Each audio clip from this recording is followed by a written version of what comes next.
할렐루야. 오늘 하나님께 큰 영광의 박수 올리면서 행복한 사람 5번째를 들어갑니다. 예수님께서는 복 있는 사람을 8가지로 말씀을 하시면서 오늘은 5번째, 다 같이 한번 따라서 하실까요? 긍휼히 여기는 자는 복이 있나니 저희가 긍휼히 여김을 받을 것이며, 이 말씀을 바꿔서 내가 긍휼히 여김을 받을 것이에요 하시기 바랍니다. 가슴에 오른손 얹고 시작. 내가 긍휼히 여김을 받을 것이며. 할렐루야. 하나님 앞에 긍휼히 여김을 받은 자가 복이 있다는 겁니다. 그러면 이 긍휼히 여긴다는, 긍휼이란 말이 무슨 말인가요? 긍휼은 인자하다는 말도 있고 그 의미가 자비하다는 뜻도 있고 그리고 불쌍히 여긴다는 뜻이 있는 거예요. 그러니까 긍휼히 여기는 사람, 여러분 마음이 긍휼히 여기는 마음이 될 때 하나님은 그 사람에게 복을 주시는데, 긍휼히 하나님이 여기시는 복을 준다는 거예요. 그래서 긍휼이란 말, 인자하고 사랑스럽고 자비하고 친절하고 그리고 불쌍히 여기는 마음. 그런데 이 긍휼의 마음을 하나로 모아보면 배려할 줄 알고 이해할 줄 알고 불쌍히 여길 줄 알고 줄 줄 아는 사람을 긍휼한 사람이라고 말합니다. 그 긍휼의 의미를 좀 더 설명하려면 갈라디아 5장 22절로 23절에 가보면 성령의 열매가 9가지가 나와요. 사랑과 희락과 화평과 오래 참음과 자비와 양선, 충성, 온유, 절제가 나오는데 5번째와 6번째를 가리켜서 자비와 양선이라고 나옵니다. 이 자비와 양선이라는 성령의 열매는 긍휼과 거의 같은 의미입니다. 그러니까 자비와 양선의 성령의 열매를 맺는 사람은 바로 긍휼의 마음을 가진 사람. 그러니까 성령 충만한 사람이 누굴까요? 성령 충만한 사람은 긍휼히 여기는 마음을 가진 사람. 그러니까 이 긍휼히 여기는 마음을 가진 사람은 영어로 보면은요 정말 gentleness, kindness, sweetness, 아주 쿨한 마음이에요. 한번 영어로 해보세요. 영어권에 살면서 영어도 안 하면 안 되니까. 시작. gentleness, kindness, sweet. sweetness는 더 스윗하게 해야지 이렇게 약해. 하여튼 좋은 마음이야. 긍휼히 여긴다. 참 귀한 말씀이에요. 여러분, 우리가 이 긍휼히 여기는 사람은 벌써 배려할 줄 알고 이해할 줄 압니다. 집안의 행복도요, 부부간의 행복도 돈 많아서가 행복은 아닙니다. 결코. 큰 집에 산다고 행복은 결코 아닙니다. 서로 말 한마디라도 배려하는 데서 행복이 이루어집니다. 여러분 그렇죠? 남편들이요 아내에게 말 한마디라도 잘해야지 거기서 복 있는 자, 행복한 자가 되지. 남편이 아내에게요 심장이나 찔르는 말을 한마디 하면 그것이 여자의 가슴에 못 박혀가지고 그 30초에 부정적인 말을 하면 30년이 간대, 여자들 가슴 속에.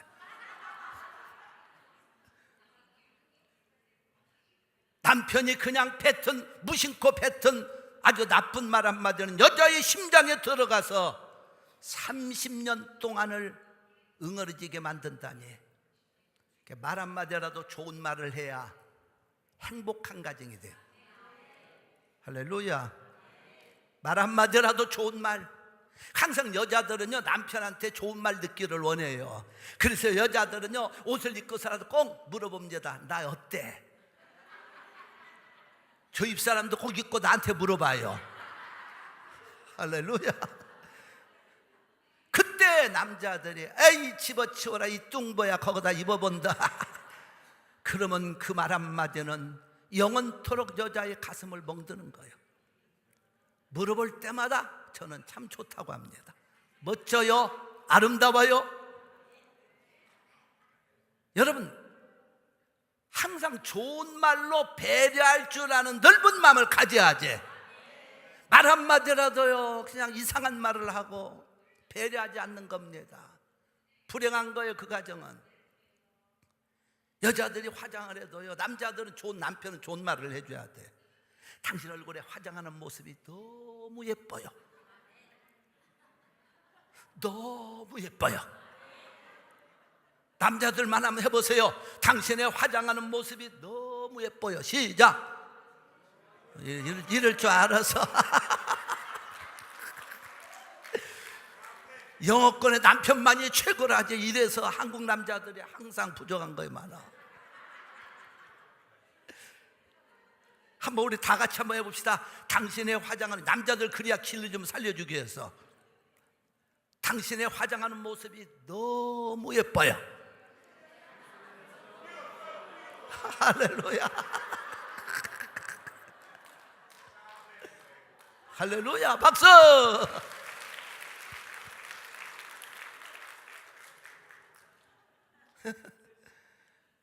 그런데 사람들이요 이 말 한마디에 긍휼을 갖지 않고 배려할 줄 모른단 말이에요. 여자들도 마찬가지죠. 남편만 뭐라 할 수 없어요. 여자들은 남편 알기를 진짜 우리 성도들만 취하고 우습게 합니다. 그래서 남자들이 조금만 마음이 안 드는 것 같으면 저 병신 같은 인간 내가 만나가지고 병신 같은 인간 만났다고 맨날 그러는데 우리 성도들은 절대로 그런 말 하면 안 돼. 병신 같은 남편이 아니라 잘생긴 남편, 탤런트 같은 남편. 할렐루야. 병신 같은 남편들은 이미 병신 다 돼버린 거예요. 여러분을 위해서 갈비뼈 하나 빼준 병신들이 여기 다 모였는데 또 병신 만들지 않기를 바랍니다. 에덴 동산에서 갈비뼈를 다 빼어준 병신들이 남자예요. 근데 병신한테 또 병신이라면 그 문제가 생기는 겁니다. 여자들만 한번 해보세요. 얼마나 크게 나오나. 여러분의 남편을 향해서, 없는 사람은 없는 대로 주님을 향해서 혼자 살면 어떻습니까? 혼자부터 멋지다고 고백해 주는 거예요. 당신은 정말로 멋져요. 시작. 아름다워요. 할렐루야. 박수. 우리가 신앙생활할 때 이 말이라는 게 얼마나 중요한지 몰라요. 그러니까 긍휼을 베푼다고 하니까 뭐 불쌍한 사람 밥 한 그릇 사주는 걸로 끝나지 말고 여러분 가정에서부터 말 한마디라도 배려하고 이해하고 감싸주는 성도들 되시기를 주의 이름으로 축원합니다. 축원합니다. 그런 말 한마디가 행복한 가정이 된다는 겁니다. 할렐루야. 그것은요 교회 와서도 마찬가지입니다. 배려하고 이해하고 줄 줄 아는 성도들은요 늘 마음이 열려 있어. 교회 와서도 가운데 자리 먼저 오면 앉습니다.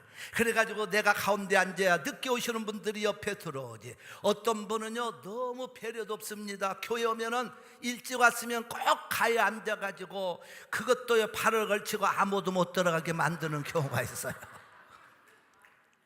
그것뿐입니까? 얼마나 이 면적이 차지하고 있는 온유하신 분인지. 온유한 자는 땅을 차지한다고 했지만은 교회 의자까지 높게 차지하면 안 되는 거예요. 항상 우리는 배려할 줄 알아야 돼. 내가 가운데 들어옴으로써 다른 분이 왔을 때 불편하지 않도록, 이것도 일종의 배려예요. 그런 아름다운 마음 자체가 하나님 앞에 복받을 심정들 믿습니까?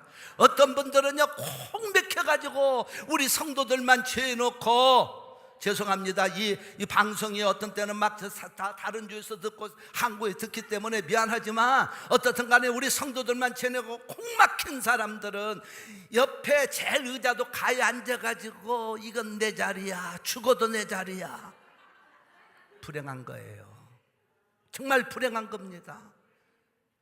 우리 성도들은 적은 것에부터 배려하는 그 역사가 있기를 주의 이름으로 축원합니다. 축원합니다.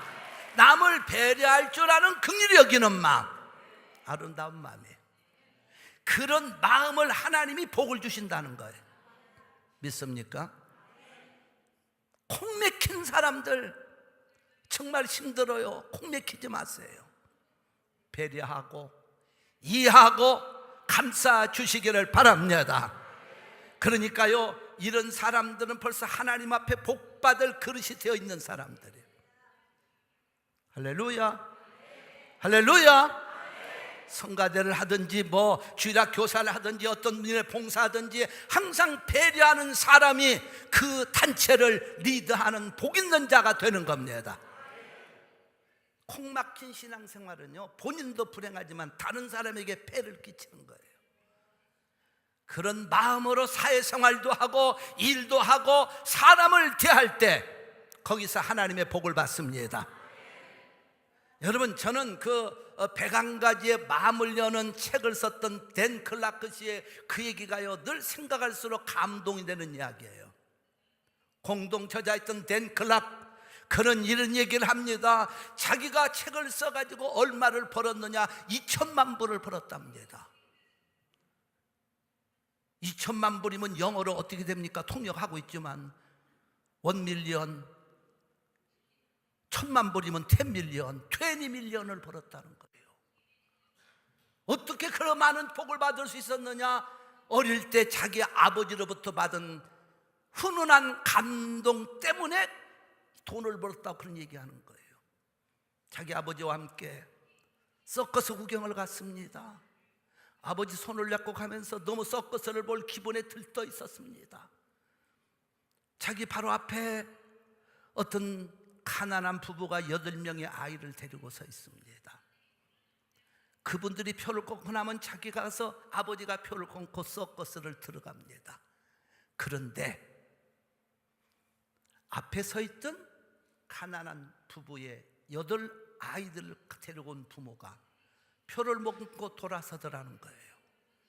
자기는 너무 좋아가지고 아버지 손을 붙잡고 다음 차례에 내가 서커스 들어가서 보게 되는데, 그런데 앞에 가서 있던 그 부부가 찡그러진 얼굴을 하고 돌아서는데 자기 아버지가 주머니에서 20불짜리 하나를 떨어뜨립니다. 그리고 그분이 어깨를 툭툭 두드리면서 선생님 돈 여기 20불이 떨어져 있습니다. 그러니까 이분이 그것을 집어들고 눈물 흘리면서 자기 아버지를 향해서 정말로 고맙습니다. 몇 번이고 인사를 한 다음에 그분은 서커스의 표를 사서 들어갔습니다. 그런데 자기 아버지는 20불을 그분에게 주므로 서커스를 살 돈이 모자라서 다시 돌아오고 말았습니다. 그때 그 아버지의 너무도 너그러운 그 마음에 자기가 감동을 받아서 그 아름다운 가슴을 가지고 저 책을 쓰다가 보니까 20불에 100만 배가 되는 2천만 불을 버는 그 결과를 가져왔다는 거예요. 잠언 11장 24절 25절에 흩어 구제하여도 부하게 되는 일이 있나니 과도히 아껴도 가난하게 될 뿐이라. 구제를 좋아하는 자는 풍족하여질 것이요 남을 윤택하게 하는 자는 윤택하여 지리라. 할렐루야.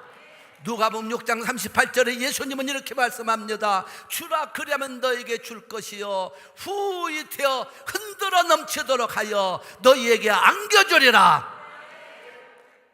긍휼을 베푸는 것은요 없어지는 것이 아니라 하나님이 더 갚아주시는 축복인 줄로 믿습니다. 그래서 성공하는 사람, 복받는 사람은 긍휼히 여기는 사람, 그런 넓은 가슴을 우리 성도들 다 가지시기를 주의 이름으로 축원합니다. 옹졸한 마음은 뽑아버리고 바꿔버리고 부서뜨려버리고 하나님 앞에서 넓은 마음을 가지고 살아야 그 마음에 하나님의 축복이 임하는 겁니다. 자, 그러면 긍휼히 여기는 자는 복을 받을 것이요 행복해질 것이요. 그게 무슨 말입니까? 긍휼히 여긴 사람에게 하나님이 긍휼을 주시는데 그 긍휼을 우리가 성경에서 잘 봐야 돼요. 하나님의 긍휼하심은 첫째로 여러분과 내가 어떤 죄인이라 할지라도 용서하시고 하나님의 자녀 삼으시고 구원하시는 긍휼인 줄로 믿습니다. 그래서 이사야 1장 18절에 가보니까 오라 우리가 서로 변론하라. 너희 죄가 주홍같이 붉을지라도 눈같이 휘어질 것이요 너희 죄가 주홍같이 붉을지라도 양털같이 휘어지리라. 하나님은 긍휼히 여기실 때 여러분의 죄가 내 죄가 아무리 많을지라도 눈보다 더 희게 양털보다 더 희게 용서하신다는 거예요. 하나님의 긍휼하심입니다. 그래서 이사야 43장 25절에 가보니까 나 곧 하나님의 말씀 나 곧 나는 나를 위하여 네 허물을 도말하는 자니 다시는 기억지 아니하리라. 여러분의 죄가 어떤 죄든 하나님의 긍휼하심은 그 죄를 기억지도 않으신대요. 믿으시면 아멘. 어떤 죄라 할지라도 하나님의 긍휼하심은 기억지도 않는다는 거예요. 그래서 요한일서 1장 9절에 가보니까 만일 우리가 우리 죄를 자백하면 저는 미쁘시고 의로사 모든 불의에서 우리를 깨끗하게 하실 것이요. 디도서 3장 5절에 놀라운 말씀을 하나님의 긍휼을 말합니다. 우리가 받은 구원은 우리의 의로운 행위로 되는 것이 아니고 오직 하나님의 긍휼하심을 쫓아 중생의 씻음과 성령의 새롭게 하심으로 되느니라. 그러니까 여러분과 내가 죄인된 우리들이 어떻게 하나님 앞에 거룩한 백성이 되고 구원의 백성이 됩니까? 이건 전적으로 하나님의 긍휼하심이라는 거예요. 하나님이 여러분과 나를 불쌍히 여기시고 어떤 죄랄지라도 다 용서하시기 때문에, 그래서 우리가 구원받는 것이 여러분의 행위는 의로운 행위 갖고 안 된다는 거예요. 하나님이 여러분과 나를 긍휼히 여기시는 그 축복은 여러분과 나는 허물이 많아도 실수가 많아도 영원한 하나님 나라까지 갈 때까지 하나님의 자녀로서 용서받고 구원받은 백성이 될 줄로 믿습니다. 그렇게 믿으시면 아멘. 할렐루야. 두 번째로 하나님의 긍휼하심은 말씀을 또 봅니다. 어떤 말씀이 나올까요? 우리의 병을 치료하시는 긍휼이에요. 여러분, 예수님이 병자를 고치실 때 긍휼히 여기신다는 말이 나옵니다. 이 말을 불쌍히 여긴다고 성경은 말합니다. 그 말씀이 마태복음 9장 27절에 가보면 나오고, 또 여러분 빌립보서 2장 27절에 가보면 한 사람 디도, 에바브로 디도 이야기가 나옵니다.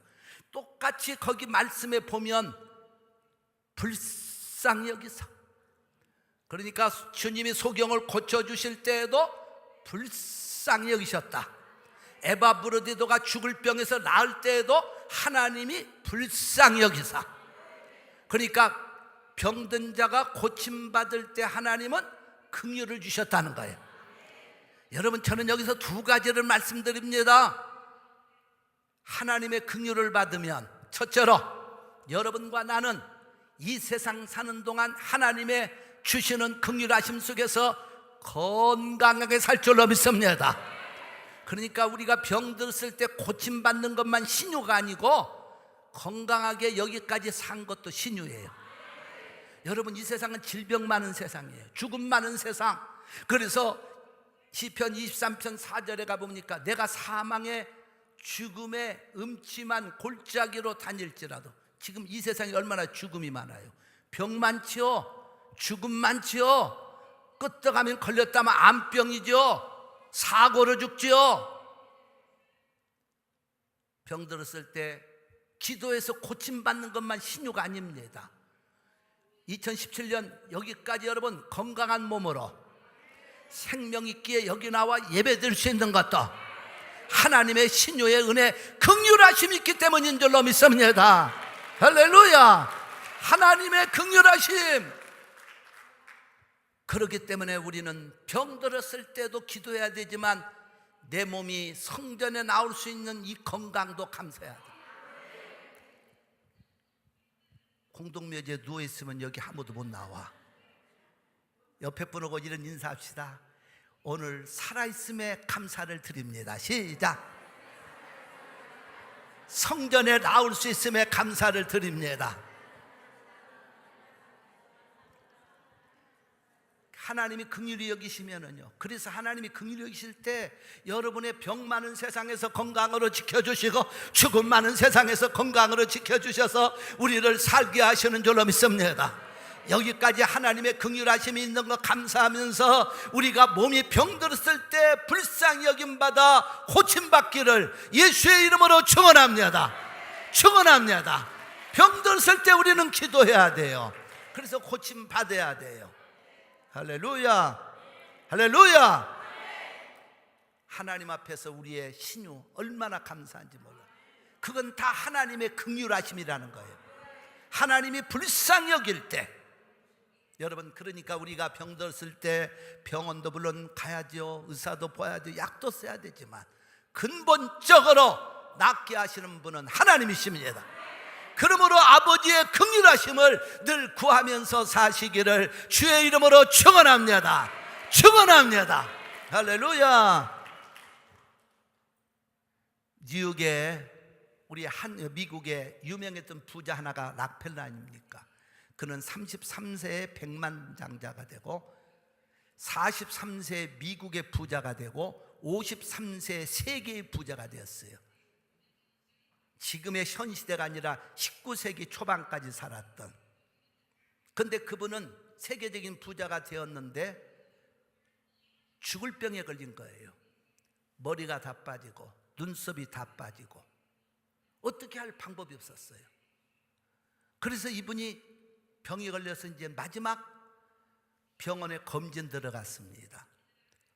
세계적인 부자가 죽게 생겼으니 신문 기자들이 대기하면서 그 사람의 사망 기사를 쓰려고 하는데 병원에 휠체어를 타고 들어가면서 병원 입구에 이렇게 가물가물하게 눈에 들어오는 성경 구절이 있습니다.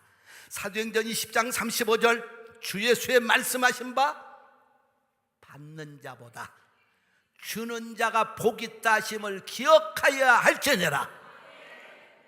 그 말씀이, 성경 구절이 가물가물하게 하면서 자기에게 다가옵니다. 병원 입구에 써 있는 그 성경 구절이에요. 그 순간 락펠러의 눈에서는 눈물이 나옵니다. 자기 어머니가 잘 믿는 분이었어요. 신실한 크리스찬이었던 어머님이 돌아가시기 전에 한 유언들이 생각이 났습니다. 너는, 여러 가지가 있습니다만 간단히 한두 가지만 말씀드릴게요. 너는 하나님의 교회 중심으로 살고 예배 중심으로 살고 하나님의 교회를 위해 힘써야 된다. 두 번째로 너는 온전한 11조를 드려야 된다. 그리고 그 또 10분의 1은 어려운 사람을 위해서 써야 된다. 지금까지 그는 어머니의 그런 이야기들이 귓전에 들리지도 않았고 마음에 남지도 않았어. 그런데 그 말씀을 보는 순간 거기서 눈물이 나오고 회개가 되면서 어머니의 그 말을 기억하는 거예요. 그런데 마침 옆에서 막 시끌벅적한 소리가 들립니다. 어떤 소녀 하나가 죽게 되었는데 돈이 없어서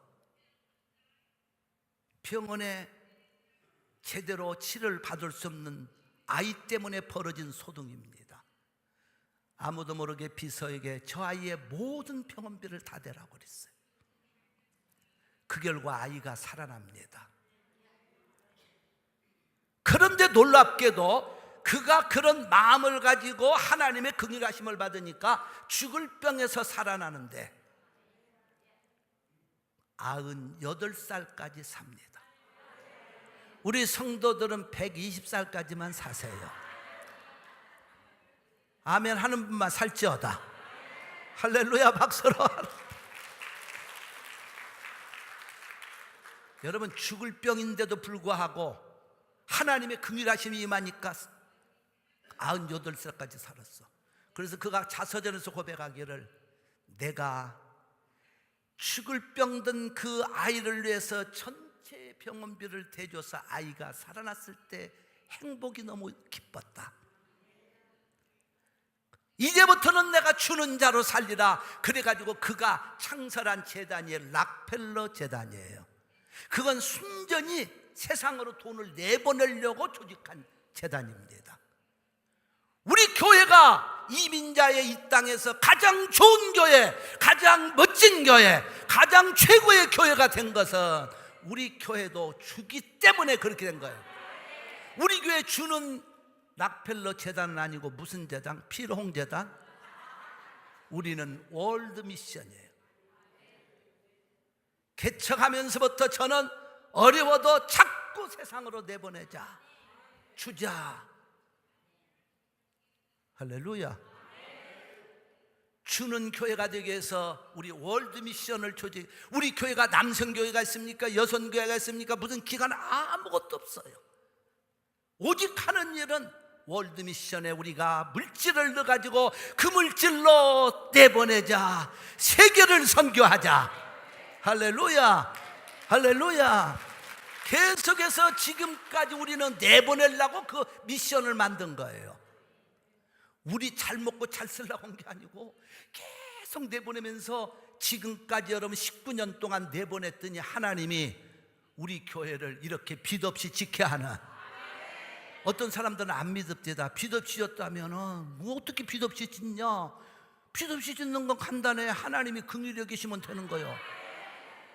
할렐루야. 여러분, 우리 교회에 지금 지나면 500만 불 이상 들어갈 겁니다. 여러분, 이게 어떻게 나도 지어졌는지 나도 몰라요. 하나님이 하신 일이야. 그런데 빚 없이 여기까지 지켜 하신 분이 누구냐? 하나님의 긍휼하심이 많으니까 여기까지 인도하신 줄로 믿습니다. 할렐루야. 자꾸 여러분 락펠러만 내보낸 게 아니요, 우리도 내보냈어요. 우리 입장에서 최선을 다해서 우리도. 누가 뭐래도 그래도 내보내기 때문에 하나님이 우리에게 복을 주시는데, 긍휼히 여기시니까 천둥이 치는 것 같고 별소리를 다 해도 하나님은 우리 교회를 되게 하시는 이유가 내보내기 때문이요. 믿습니까? 할렐루야. 그러니까 사람이요, 이 긍휼히 여기는 마음 가지고 살아야 돼. 진짜 우리도 참 많이 내보냈어요. 또 내보내고 있어. 지금도 앞으로도 내보내야 돼. 그게 하나님이 오실 때 우리가 긍휼히 여김 받는 거. 여러분도 움켜쥐면 안 됩니다. 하나님 앞에 자꾸 내보내야 여러분에게 하나님이 주시는 복이 말 줄로 믿습니다. 그분이 긍휼히 여기시면 건강도 생명도 마지막 물질도 주시는 줄로 믿습니다. 여러분, 예수님께서 마태복음 14장 14절과 누가복음 6장 36절 한 절만 제가 뽑아냅니다. 그 마태복음 14장 15절부터 21절까지 14절부터 나오는 그 말씀은 오병이어의 기적이거든요. 누가복음 6장 33절부터 나오는 말씀도 오병이어의 기적인데, 오병이어의 기적을 보기 전에 주님의 모습을 잠깐 봐야 돼요. 예수님이 떡 5개와 물고기 2마리 가지고 5,000명을 먹이고 12광주를 남게 할 때 예수님이 뭘 먼저 하시는 줄 압니까? 저희를 불쌍히 여기사, 이게 긍휼을 베풀고 있다는 거예요. 불쌍히 여기니까 주님이 떡 5개와 물고기 2마리를 가지고 5,000명을 먹이거든 12광주리가 남는 기적을 주신 줄로 믿습니다. 할렐루야. 여러분, 하나님의 긍휼만 받으면 물질도 따라옵니다. 말씀 마치려고 합니다. 우리 교회 시작도 그랬습니다. 개척 처음 하면서 첫 헌금 저 안 썼어요.